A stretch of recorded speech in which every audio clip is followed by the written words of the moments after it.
So we just witnessed a terrorist attack in America by a Muslim guy driving a pickup truck with an ISIS flag, ramming into people, shooting into people, killing them.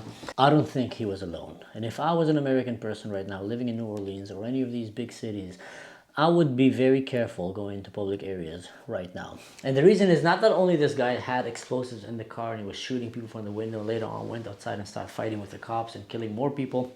There was literally bodies flying apparently everywhere by eyewitnesses. They found explosive devices that were planted in that street, waiting for it to be activated, either by him or by his friends. Now, from my experience from the Israeli Special Forces and fighting these kind of terrorists for years, these things it just doesn't smell like a one-man operation. If it is, that's going to be very embarrassing for the law enforcement, for the FBI in the US. To think that he came, grabbed the car, rented the Airbnb, burned his flat the morning that he went to do this attack, or before he went to do this attack, managed to plant all these devices in the streets, and then drove again, went back to his car, drove again to the same street, bypassed the police car, and started shooting and killing people.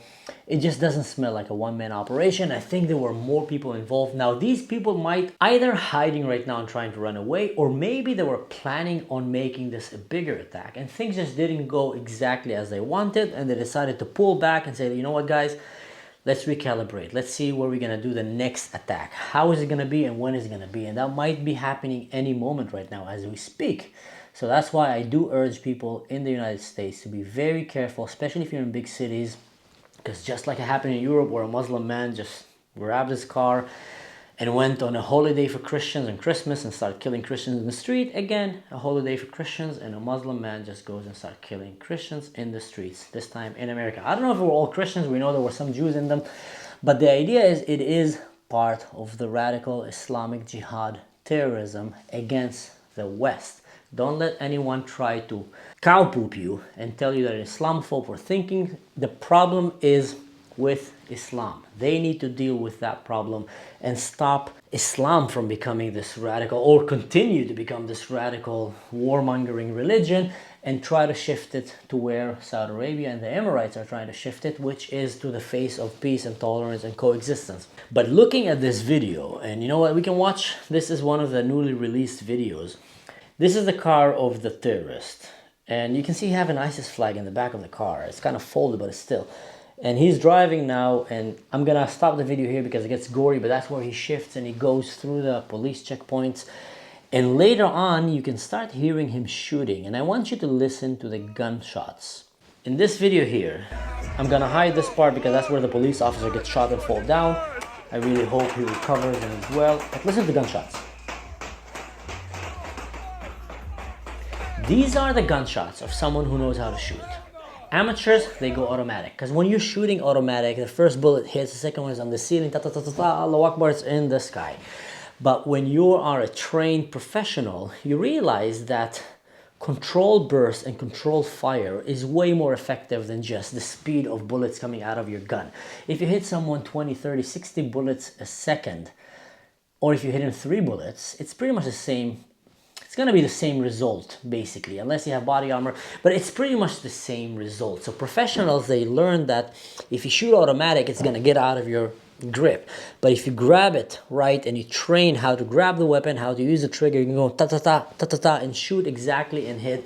And this guy seems very trained. Now, I'm going to show you another video that came from a podcast of Sean Ryan. He's a former Navy SEALs and CIA, and he's talking about the infiltration of radical jihadists, Taliban, ISIS, and these guys into America. I think it was you that posted a video of an Al-Qaeda training camp. It was almost like a display. It looked like a well-done YouTube video of skills. Is that common? That was really fucking good. That's Taliban. Al-Qaeda's even a level above those. That's really... Hamas and Hezbollah are a level above them. Scared the shit out of me. Remember, their life is they train all the time. Right, he's pretty trained, but I mean, this is an edited video and you can see there's camera angles, so he might have done a few shots, but in general, he looks pretty skilled.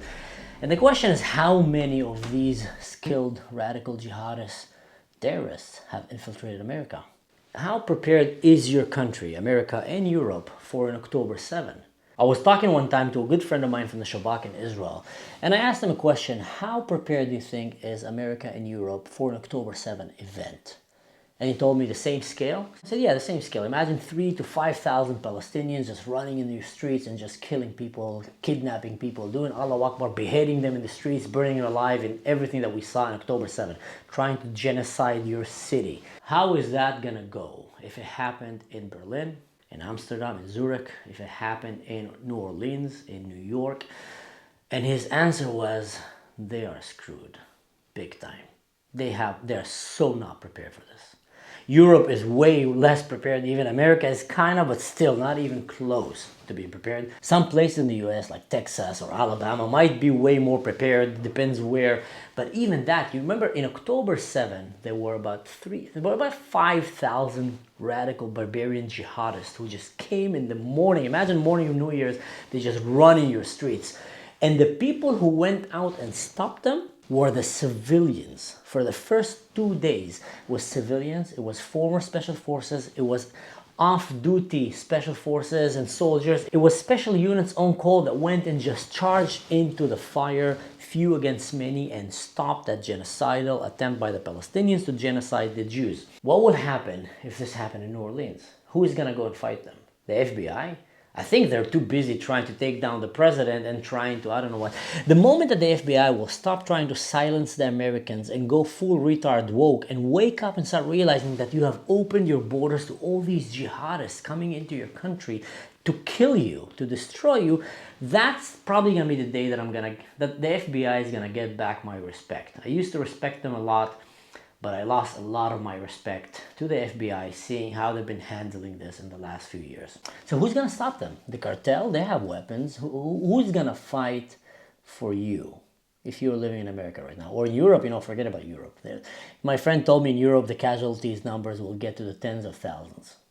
They will just go, they'll probably stop killing when they ran out of ammunition, and then even they'll just use cars to ram them into people and to kill them, because Europe is big time screwed, unless they wake up. America still have a chance. And we saw what happened right now. I'm making this video right now, I don't know, I'm pretty sure we're gonna hear about it soon, but I'm quite certain that this guy was not alone. And who are the people helping him and how many? As we speak, I saw another video. I didn't even have time to look at it, but apparently there was a car that exploded out of Donald Trump's building or housing. I don't know what. So what is going on in America? And that is just a glimpse, a small glimpse of how Intifada would look like in your streets. The next time you want to condemn Israel for fighting radical Islam, just imagine that you would have had this kind of attack every day, several times a day, for days, for weeks, for months, for years happening in your city. How would you want your government to handle that? And that is exactly what's happening in Israel. So the next time you hear some nut job college student calling for Intifada revolution, holding a Hezbollah flag or an ISIS or a Palestine flag, these countries want you dead, in the US campus, you should send him to a mental institute. That person have no idea that they will throw him out of a rooftop. They will ram the car into him the first when they come to America, because they hate your way of life. They hate Christianity. They hate the West. They want to take down the West. Not all Muslims. But the problem is that most Muslims don't condemn that. So you need to give Islam to deal with that problem themselves. They need to deal with their dirty laundry and to start oppressing this radical death cult, loving death, want to kill all the world groups that they have in Islam, and tell them, stop it. Stop it. We don't want you in our religion. We want to become like Saudi Arabia, like the Emirates. We want to adapt the face of peace, of tolerance and coexistence and move forward. But right now, most of the Muslims in the world are not doing that. And then when there's people with half of a brain cell in their head and call it out as it is, the Western media and these college boys are calling them Islamophobes and trying to shame them for calling the bad guys, while the same people are not calling Assad regime for having a modern day concentration camps and mass graves, are not calling Hezbollah or Palestine for what they're doing for their people, for the radical jihadist indoctrinations that they have, are not calling Hamas, are not calling the Houthis, these guys. The only one who's calling them out is Israel, which basically went and just destroyed Hamas, wiped almost Hezbollah, helped collapse the Assad regime, and right now they're grabbing the Houthis and they're gonna start smothering their face in some camel poop. The only one that is fighting properly radical jihad in the world right now is Israel. Look at the list of people that they have managed to eliminate from radical jihad. Almost every radical Muslim jihadist country that came against Israel was destroyed or annihilated in the last year. So I think America should wake up and follow suit and realize that the enemies of Israel are the enemies of America, the enemies of Israel, the enemies of Europe, and start realizing, guys, that this is a serious danger. I wanted to make a happy video this 2025, but I ended up, and I made one, and I'm gonna share it later on because it was a special edition for New Year's. I'm afraid that 2025 is not gonna look better for America and for Europe. I'm quite positive, actually, that it's going to look worse. And I'm quite positive that just like this guy and his probably cell group, again, we're going to hear about it soon, so I might be wrong. But you know what? I think I'm not. I won't be surprised if he have more collaborators and if there's more hundreds, not even thousands, if not even 10,000 of these jihadists that have entered your country, Palestinians, Al-Qaeda, Hezbollah, ISIS, you name it, all these terrorist groups that have entered your country and are gonna start getting confident, because we've seen that happen in the Middle East. People like me, I came from Israel, I'm an Israeli Arab, I served in the special forces, I have vast experience in fighting radical jihadists. I've seen how they destroyed countries and cities. I've seen how they start always as the victim card, as the oppressed, and then when they get the sympathy and the help of the useful idiots in that community, they start rising and the numbers get higher, and then they become violent, and then they take down this country, and then they start, you know, terrorism and I don't know what, all this stuff. Usually they start the terrorism before they take down the country, and just all hell goes loose. And anyone from the Middle East that you'll ask that is actually peace-loving and not a jihadist will tell you the same. Will tell you the same, was written on the wall. Wake up, guys. Seeing how this guy shoots, that reminded me of, many people tend to think that all these Al-Qaeda guys and all these terrorists are just, you know, a bunch of numbskulls riding a camel like the Houthis, shooting in the air. They're not all like that. Some of them know how to fight, and I've actually fought some of them that were very good at fighting. Better than most special forces that I've seen in the Western world. I'll give them that. In average, you have way more skilled fighters in the Western world special forces than the Muslim world. But once in a while, there is a few of them that know how to fight.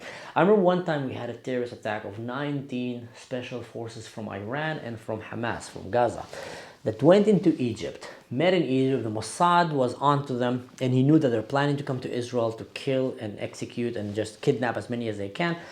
And they wanted to shoot them down with their Air Force. But then they said, you know what, this is Egypt. We don't want to jeopardize the peace. Let's wait for them to come to Israel. We'll take them down as they come into Israel.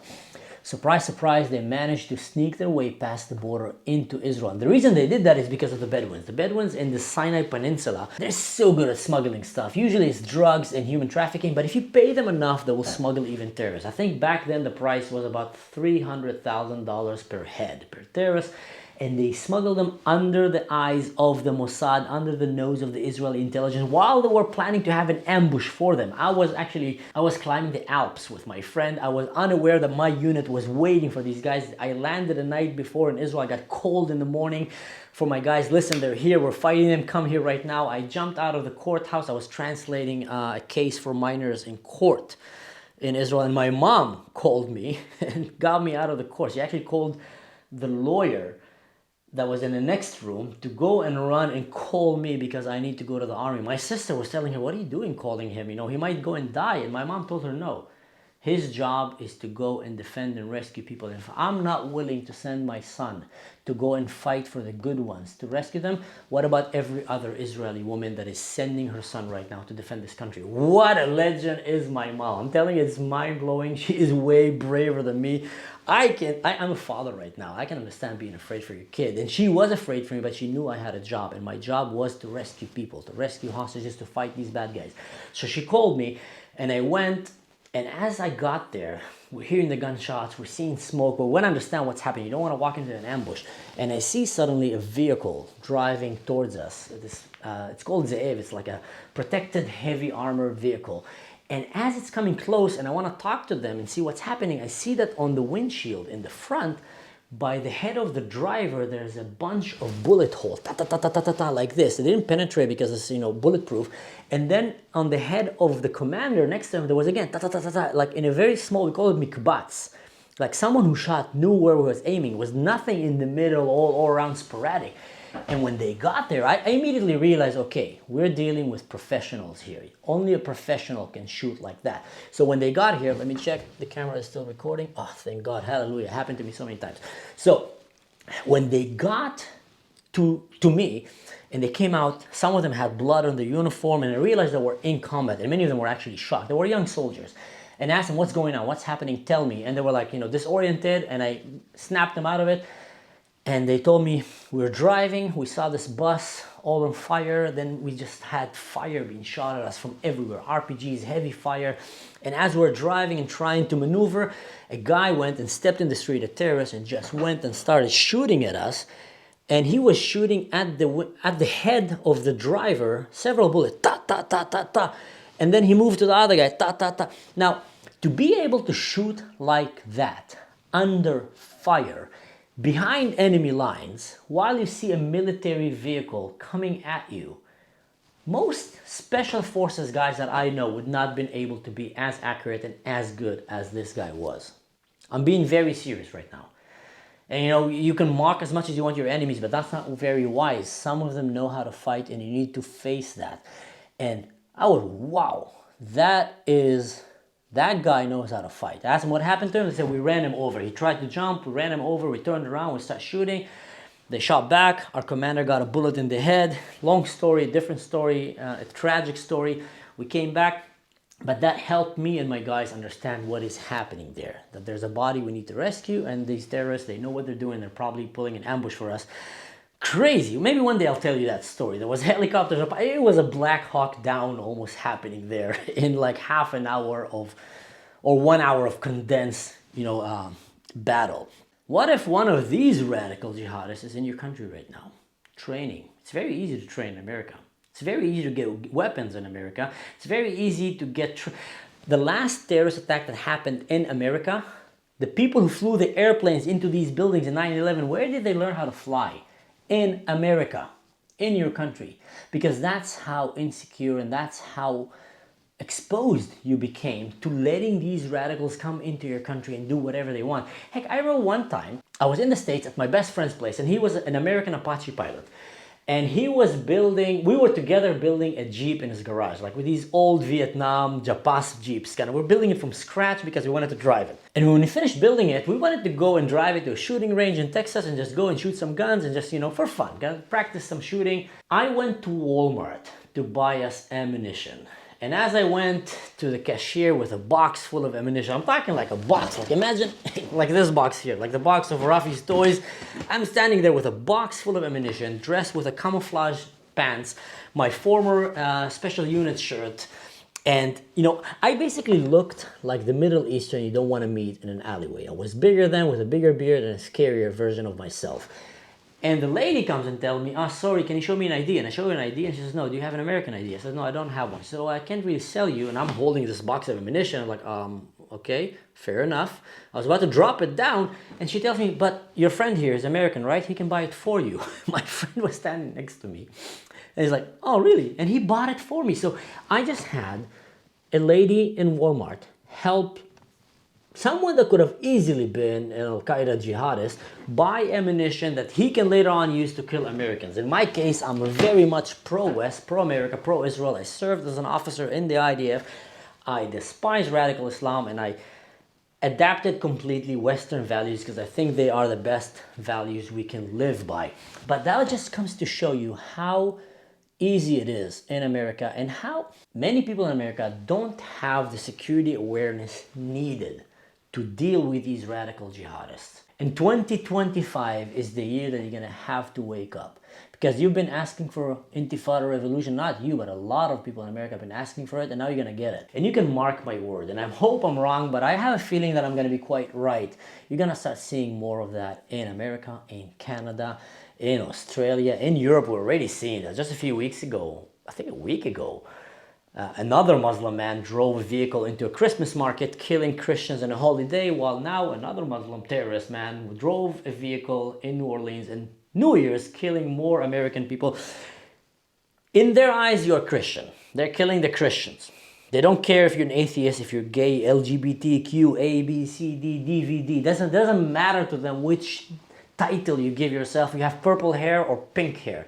You are part of the Christian infidel world. You're not under the Sharia law of Islam. And even if you're in Islam, you're not under the Sharia law that they want to believe in, ISIS, Al-Qaeda, and I don't know what. They kill each other all the time. So you are the enemy, and they want to come and destroy you.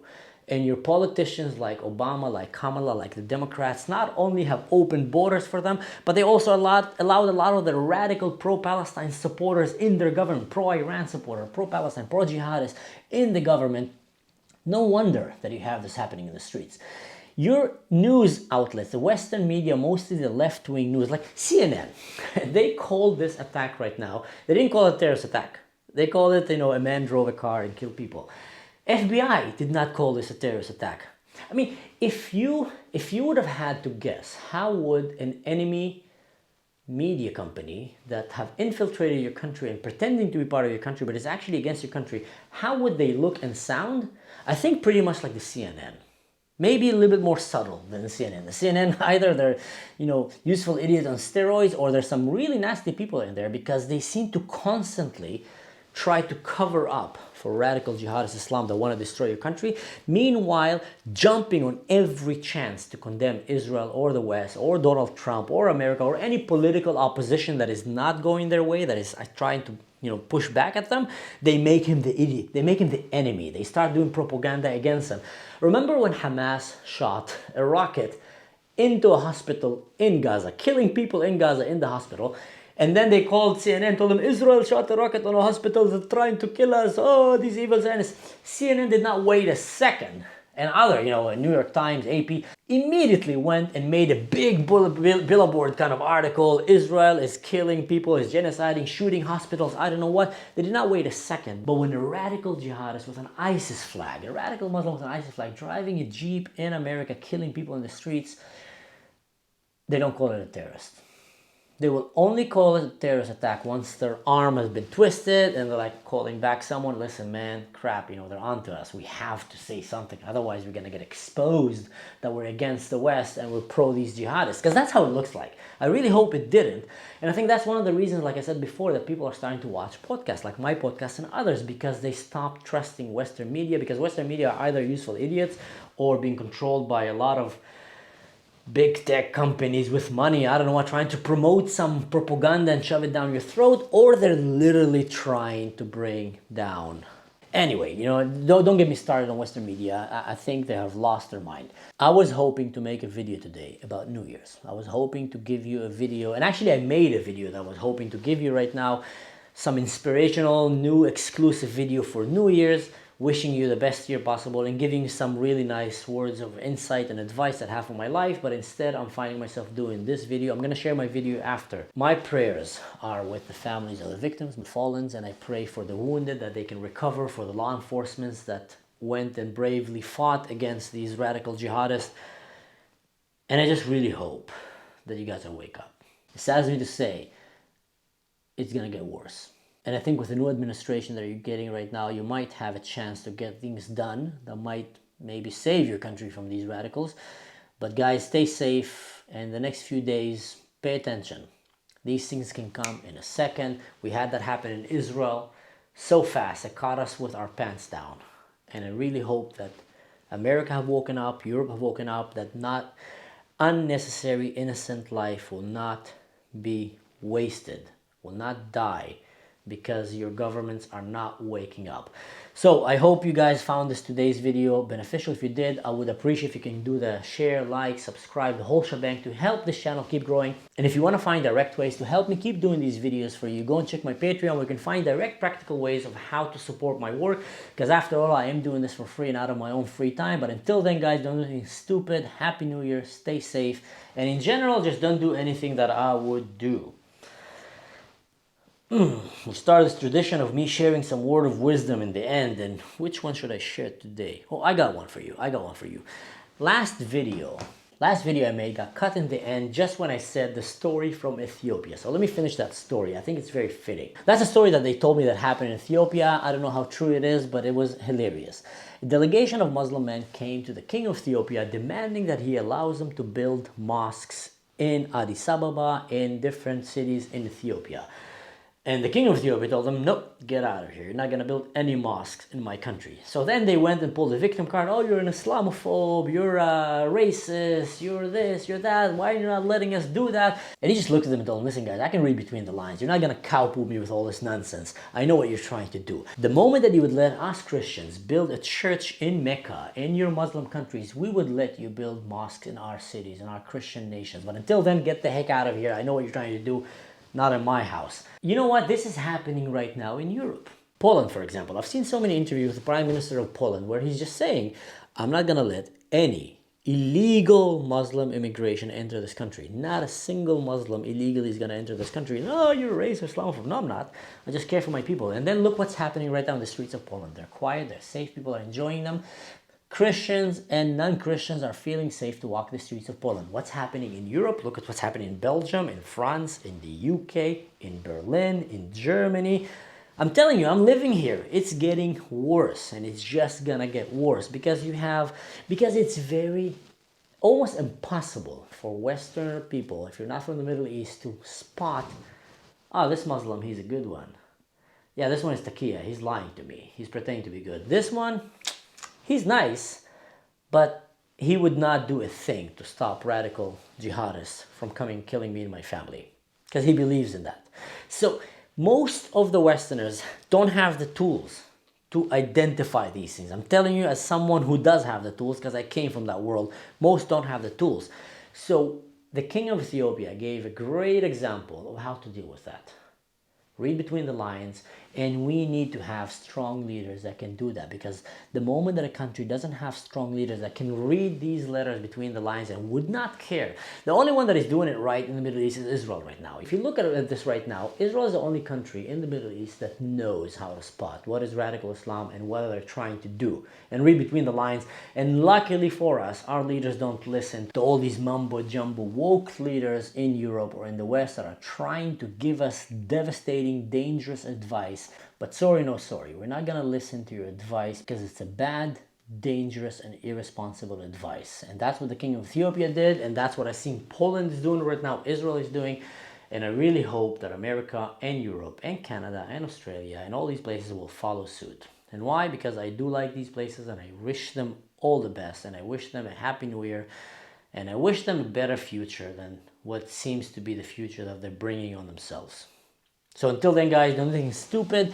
And in general, yeah. Let's see how this year goes.